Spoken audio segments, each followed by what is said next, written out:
What is going on, guys? Sean, Jared, it's good to have you guys. How's it going, brothers? What's going on? What's going on? Good to see you, Jared. How you doing? I know you got the internet going on over there. Can you hear us? What's up? It's so bad. It's choppy. It's Well, going hey, great here. Perfect. Well, hey, we're going to plow through this thing. Hey, if everybody's watching this, my name's Nathan Payne. I've been in the industry for about 7 years now. I've done hundreds of wholesale deals. And what we're going to be talking about today is how to get leads for wholesaling real estate. That's who I am. Sean, tell us who you are. Guys, just quickly, I'm Sean Young out of Atlanta, Georgia. Been in the business now for a little over 10 years. I've done hundreds of deals, coached dozens and dozens, well, actually hundreds of students now. And we're here to help you guys out here today. I love it. All right, Jared, if you got that, tell us who you are. Yeah, I'm Jared Frankham. I've been wholesaling since 2019, done tons and tons of deals. I don't know exactly how many, but because of wholesaling real estate and buying real estate, it's afforded me to be able to live in South America. Absolutely love it. Dude, you're in South America. I'm moving to Canada. We're going to be outside of the country. My house actually just went under the due diligence period just ended today. So earnest money's going down, going to get hard. And yeah, that's exciting. You're in Brazil, Canada. Sean, you're in Atlanta, right? I'm in Atlanta. Bro, Atlanta's perfect too. No plans of moving out of the country just yet for me. Stay where you are, man. Stay where you are. I love it. So, hey, again, everybody, why would you tune in these calls? Well, we've been doing real estate for a long time, and we like to get together because we all have different experiences and we all have different things that have worked for us. So today we're going to be discussing, in our opinions, what's the best way, how to get leads for wholesaling real estate. We're going to break down what we suggest you should do, what we're telling the people we work with. And our promise to you guys is by the end of this call, you're going to know exactly what you should do, which works best for you to go and get some leads, because it all starts with leads. It all starts with conversations. So if you don't know how to start talking to sellers or who to talk to, this is where you should be. So let's dive right into it, guys. This is a really important thing, right? An important topic, because really without a seller to talk to, without a lead, you really got nothing, right? Absolutely nothing. Nothing at all. You got to have them leads, man. This is a marketing game. This is a marketing and sales. So with that being said, you definitely need leads. So I want to ask you guys a question. So a lot of people say that, right? This is a marketing sales business.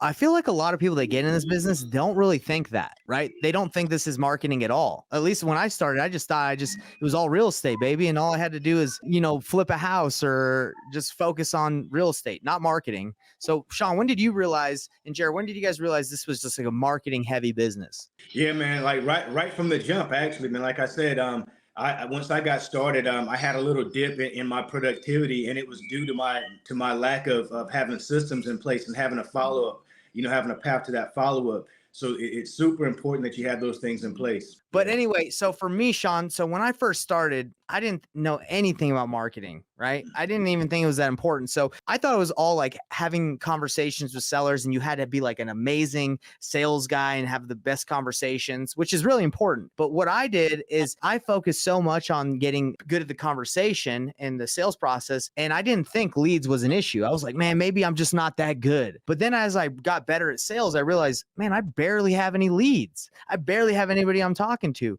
So that's when I realized, oh my gosh, I've been focusing on something that's important, but not the wrong thing. You don't have any leads, it's going to be really hard to convert. So Sean, tell me about your experience with marketing. Like what was the first thing you did to start generating more and more leads? And I'll talk about my experience, and we can even go into what we're doing now, what we suggest. Sure, guys. A good thing to do especially when you're getting started is list generation. You want to be able to go out and pull, big lists. You can do that a number of different ways. You can go to the county to pull specific lists, like tax lists, water shutoff lists. I mean, there's specific lists that we can get into, but you can get lists that way. You can also pay for lists from sources like Batch Leads, PropStream. There are a lot of different lead sources that you can purchase lists, get those lists skip traced, and then call on those leads. What Nathan mentioned earlier is that when he said, hey, I was working on the skill set of, converting, which is, like he said, it's super important, but without the opportunity to convert, you're not going to convert. So that's why we're saying you got to have, you got to get you got to get in front of a lot of people. You got to talk to a lot of people, whether it's,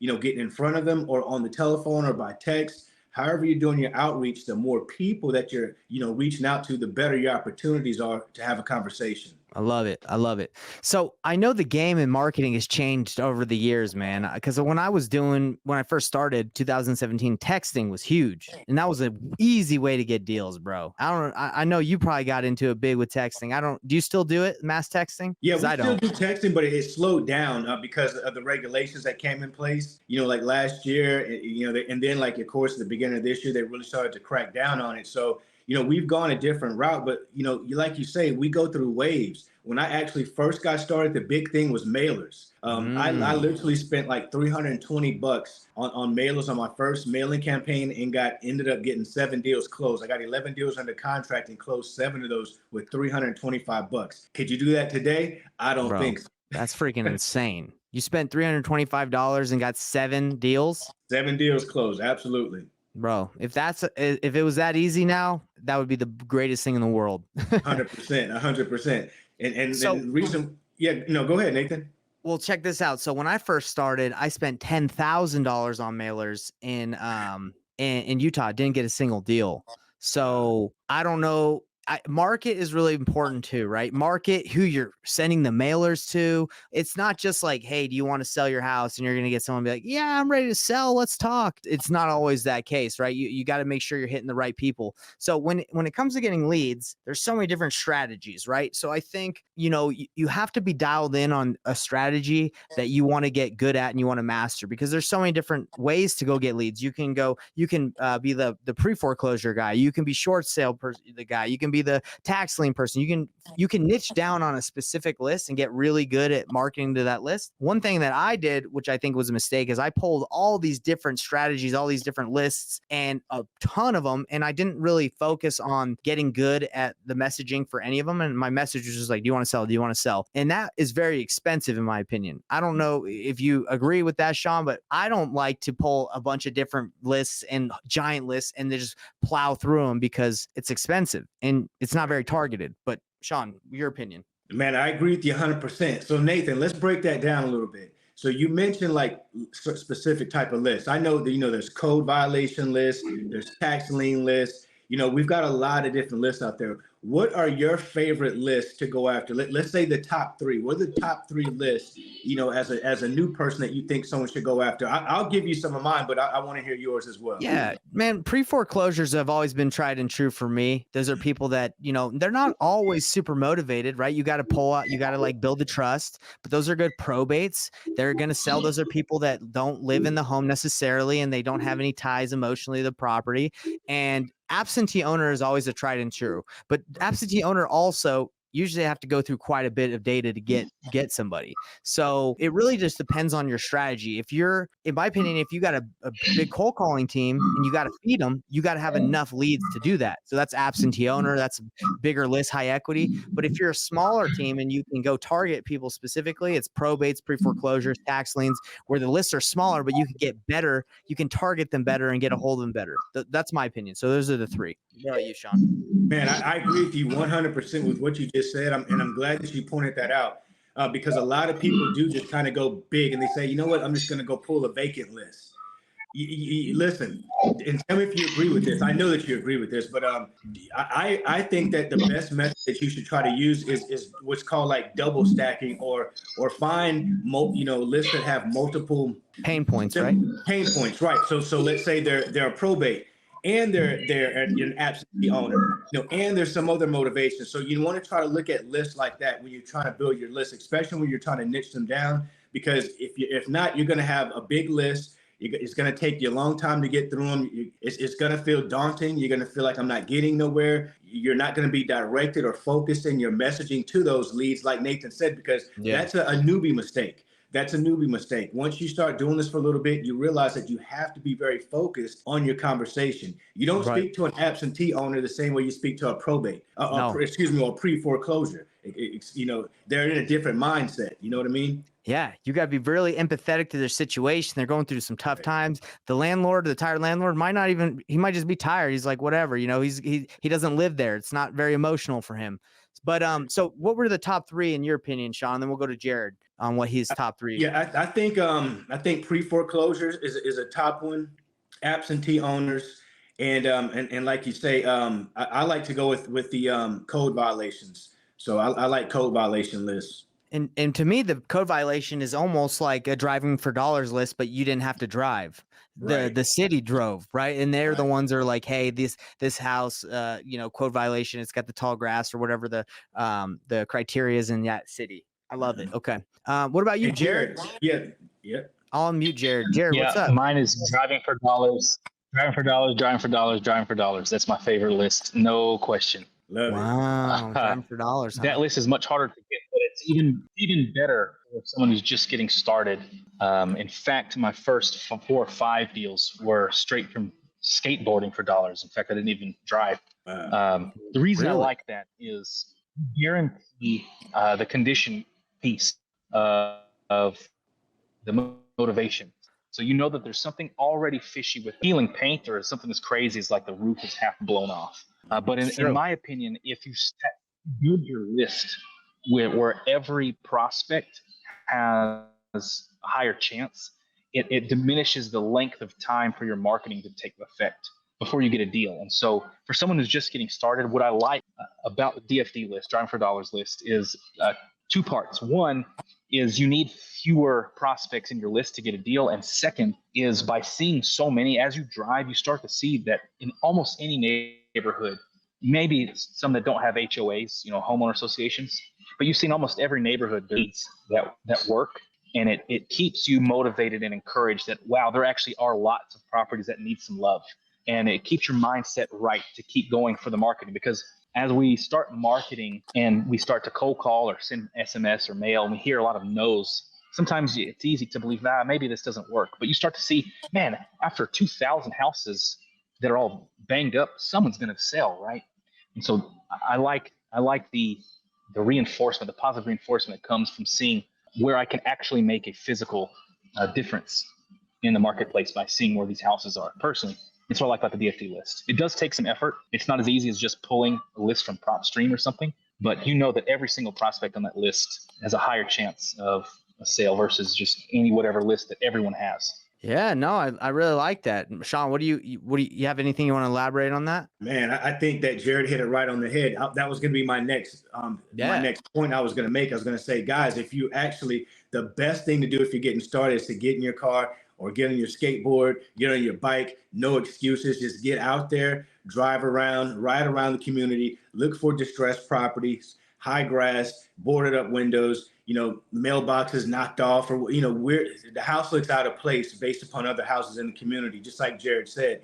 And once you do that, you start to develop an eye for it. And you can start that's why we call it driving for dollars, because you're actually looking for money opportunities out there, opportunities where you can add value to properties, get those properties under contract, sell your contract to, cash buyers, or hold them for yourself if it makes sense. Whatever the scenario is, I think driving for dollars is definitely underrated, and it's crucial. And if you're in a crunch out there as an investor, I'm telling you right now, get in your car and go driving around, go find some deals. They're everywhere. No, I love that. I love that. And I want to get your guys' opinion on what I tell the people that I work with, my clients.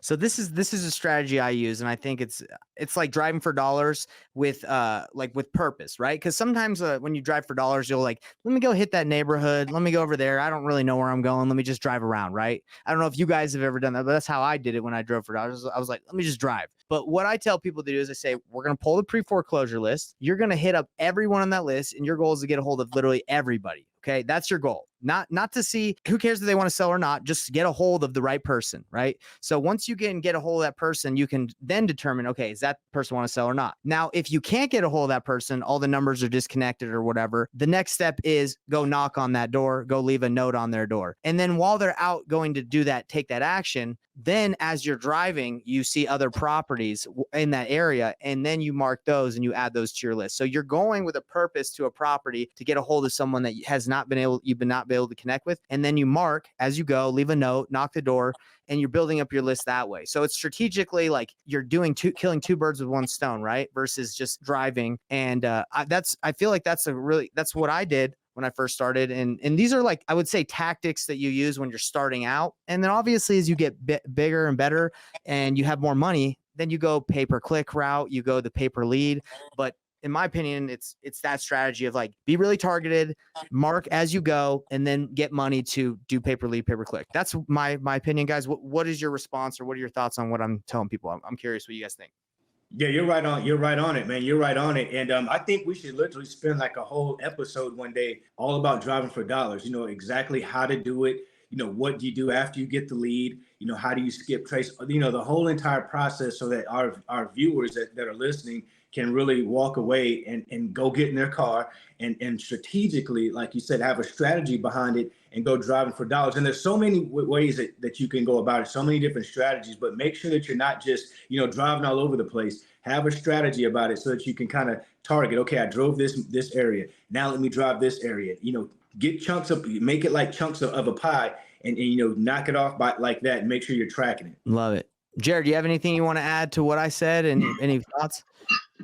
Yeah, Nathan, you brought up a very critical point that I think this technique needs to be applied in more than just real estate, or more than just door knocking pre-foreclosures, and that is stacking activities to do more than one thing at one time. So while you're door knocking, sure, you're already there. You minimize your effort from having to do something else. You can just drive for dollars on your way. It's so effective. And by leveraging that time, you're able to multiply what you're able to accomplish, rather than, okay, I'm just going to cold call the pre-foreclosures, and then I'm going to drive for dollars separately, and then I'm going to do something else separately and divided.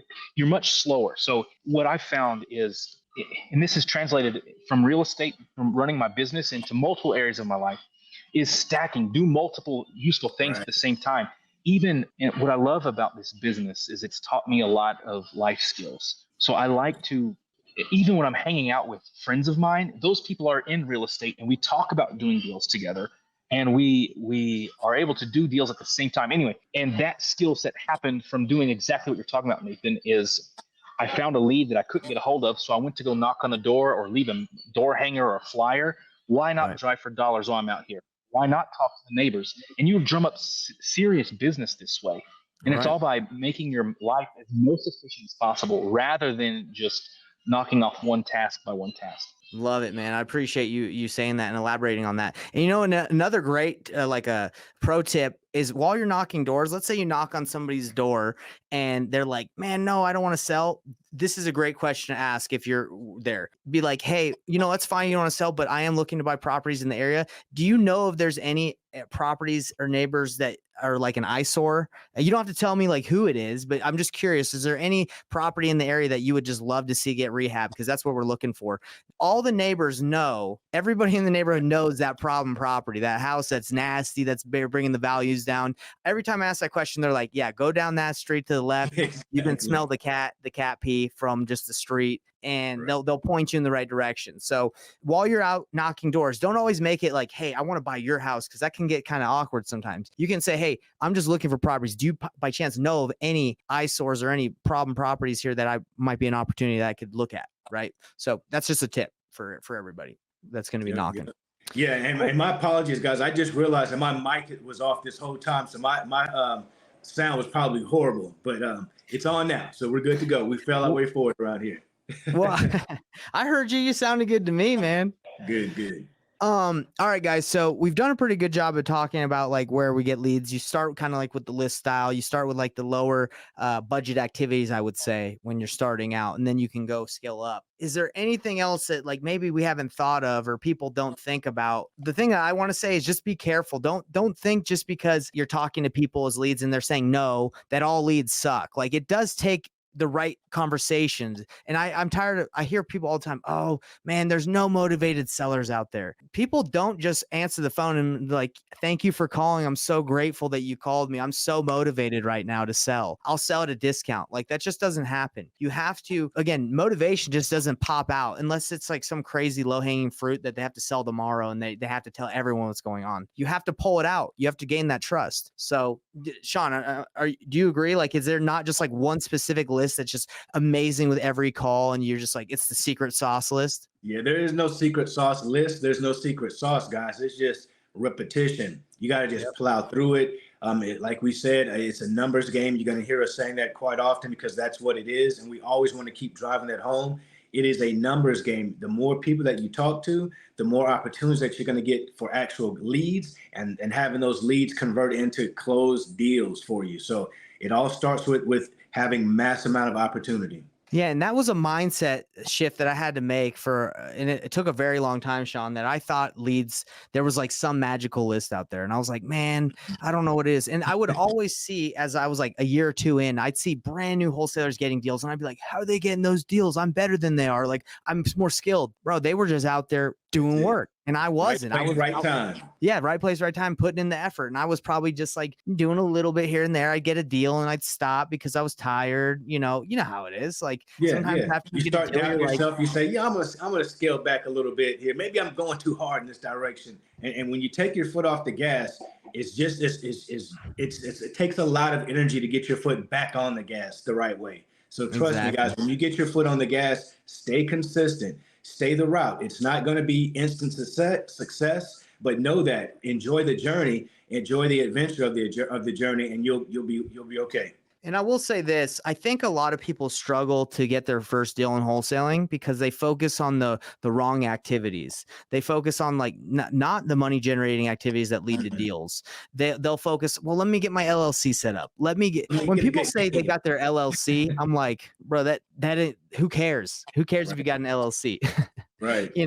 Like people that focus on getting their LLC, let me build a website. Let me build a logo let me find a name for my company. Bro, Sean, I can't tell you the last time sellers asked me the name of my company. Like they don't care. They don't care at all what company they trust you. They want to work with you.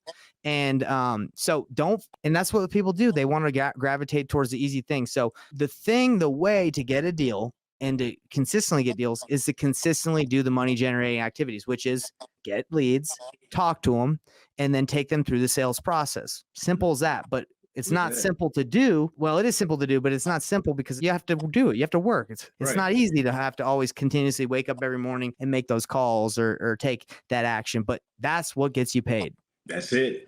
You're not going to see instant gratification. It's not going to be instant success. Like Nathan said, it might take 2 calls and you get a deal. I mean, it happens all the time, but it could take 2,000. And if you're not willing to if you're not preparing yourself up front, you're going to set yourself up for mental failure, burnout. You're going to try it and you're going to say, oh, this doesn't work. And there's a bear that one of our mentors talks about. You got to let that bear work for you or it's going to be working against you. And that bear is BEAR. And that is your beliefs lead to emotions, which lead to actions, which lead to results, which substantiate your beliefs. So if you're not getting the results you're seeking, you might want to focus on those beliefs. It's true, man. Beliefs do dictate what you do and the results you get. So no, I think we've done a good job, man. And there's so many different ways to get leads. And I will say this, I could go on for hours, but the thing is, there's so many different ways to get leads. That is another issue that keeps people from succeeding is they will try to dabble in absentee owners. This doesn't work. Let me dabble in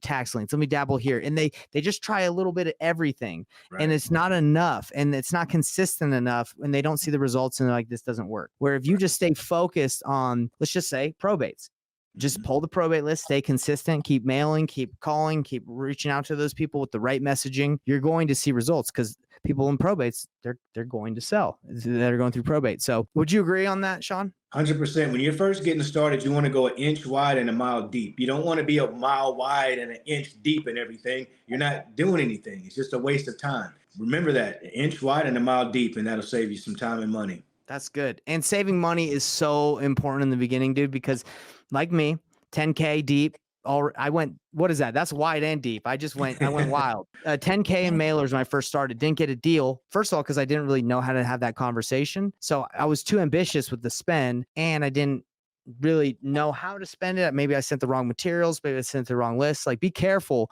because you don't want to just be like, oh, I just had to pay money and I'll get a deal. It's not like, hey, money in, money returned. You have to have the skill sets to convert too. So we're just making sure I'm just giving you guys a sauce where it's not like put this in, get this in return unless you have the skill sets. Right. That's it, man. You hit it on the head. All right, Sean. Well, do you have anything you want to say? I know Jared's been in and out. We appreciate his support. Next time, hopefully his internet will be a little bit more consistent, like we're talking about. Indeed. Yeah, absolutely. Yeah, man. Guys, just on our final parting words, just go out there and make it happen. Be consistent, stay focused. Like Nathan is saying, man, don't waste your time on things that make no sense at all. Like thinking of a good name. You're spending 2 or 3 weeks thinking of a good name. You ask all your family and friends. You make up 2 or 3 logos. You get all their opinions. These things don't matter. No one cares. Your family and friends are not going to be the ones that make you, that are going to change your lifestyle. It's going to be your business and your business acumen and how you operate your business that do those things. So put yourself in the position to learn, grow, get yourself a coach, get yourself a mentor, and you'll be better suited to success that way. Bro, that's so funny, man. I remember when I started my business, I spent like you just said, 2 weeks, low everything on my business, thinking I just made the best name that people were going to search. Oh, it's so ridiculous. Well, hey guys, Nathan Payne here again, Paintless Flipping. Go to painlessflipping.com if you need any help. That's what I do. I focus on working with people to help them get their first or next deal. We walk people through their deals. So truly a one-on-one mentorship where we hold your hand.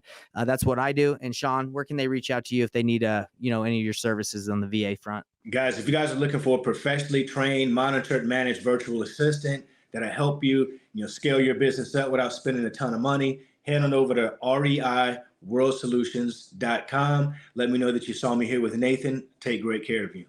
All right. Later, guys. We'll see you next week. We do this every week. Hope to see you, and please come with the questions. If you're watching this live, give us a like, subscribe, and leave a comment saying where you're watching this. And if you're watching it later on, do the same thing. Like, subscribe, and we'll be answering your questions. That's why we're here for you. Later, everybody. See ya.